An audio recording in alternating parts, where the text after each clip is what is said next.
Morning, Cancer. How are you? We're going to be getting into your horoscope today. It's Aries season. This is a big one for you. Saturn has moved into Aries. This is your 10th house. This is like up at the top. This is your public reputation. This is where people see you, okay? Neptune is there too. So, not everybody's going to get it, but those that get it are going to see you and they're going to feel like you're lingering with them. Like they can't get you out of their memory. This is a new thing that you will be experiencing for the better part of a decade. So I want you to just like let it slip that, when people look at you funny or when they catch you wrong, there's power in not telling everybody everything, okay? There's power in your silence, in your controlled output about what you let other people experience from you. Okay? That's kind of what's happening now is that you're at least for the next 2 years, there's kind of a lock for you on what's going on that you'll let the rest of the world see. I think for a while you probably were very, very transparent because you were learning. You were learning your tools, you were learning about the powers of the universe, how things work, but you've learned. You've learned, Cancer, and now you're moving differently. So the sun is going to move into Aries and it's going to bring a bunch of planets with it. Venus will eventually move into Taurus. This is really nice for you. I feel like you're going to get reconnected with the women in your life and the feminine people who want to nurture you and support you and get you back in your senses and in your body. Like there may even be some travel. You may even find that you're like ready for travel and pipe dreams and stuff, but there's a small feminine collective that you are working with. Okay. These are trustable people. These are people that you already know, people that you love. There may be some new people coming in, but with Saturn where it is now, your discernment is at an all-time high, and you're not afraid to tell people that they don't fit.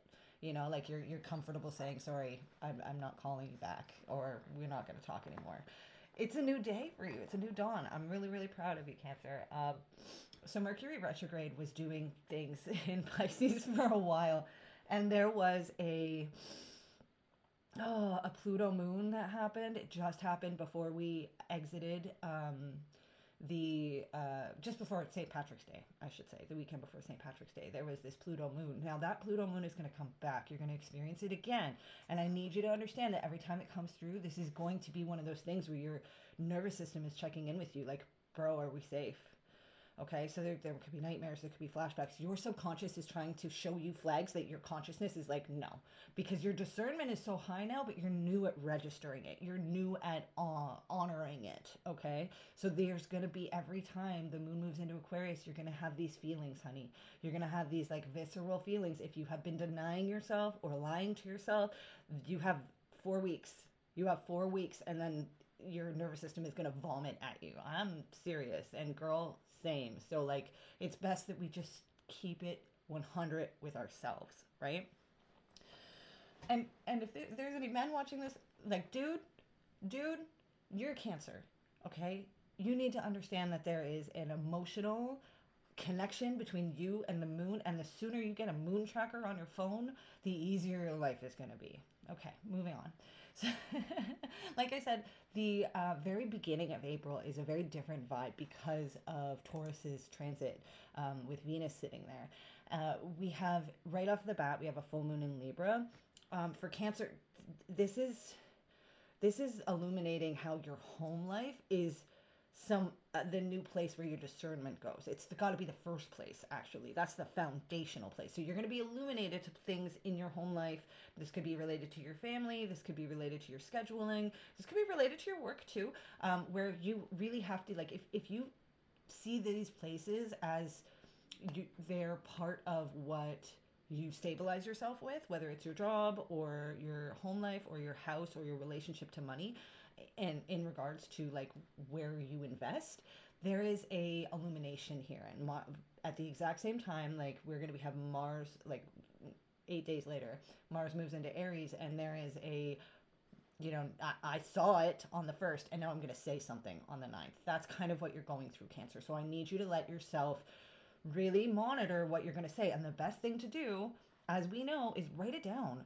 Write down what you want to say. Write down how you feel first so that you can process it with you. Okay? Look it back. Get real, get sure about what it is that you're after so that when you do it, it's like not even a question. You just let it flow. And the resistance that you're going to feel from other people not used to standing up for yourself, it won't be so hard to handle because you already went through it. You already rehearsed this, okay?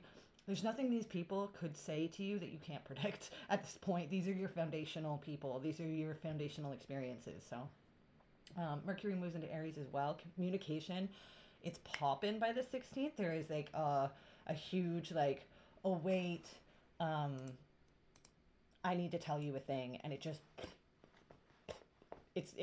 there's not a lot of slow conversations once Mercury moves into Aries.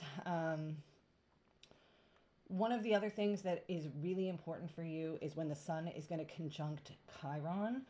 You have had Chiron in Aries, which for you, Cancer, is your 10th house. You have been known for a very long time as this like wounded warrior. The people know your problem. It became a public thing, probably 2018, 2019, and it became part of your identity. Well, that part is getting illuminated with the healing that it has done. So you may find that other people are coming up to you going, you've inspired me. You didn't know, I've been watching you from afar. There may be some of that around the 16th. It's going to give you a bigger connection to the universe. You're going to start to understand why you felt so compelled to share these pains, this experience, this trauma with other people. Because the reception from collective comes pretty much as we roll into that new moon in Aries on the 17th. The last few days of the season are heavy, and Taurus season is a whole different monster, and we will connect about that, okay? But for Aries season, I need you to understand, let people celebrate you. I know you're so afraid that if you put down these rules or you put down this limitation that these people are going to reject you. They're not. It's quite the opposite. They're actually going to respect you more. Because when you stand up for yourself, people know exactly who you are and what they can do around you and through you. It may startle them at first, but you're going to inspire so many more. All right, Cancer, that has been your horoscope. I'm Astro Brie. If you want to get a reading with me, please find me and we'll do it together. Bye.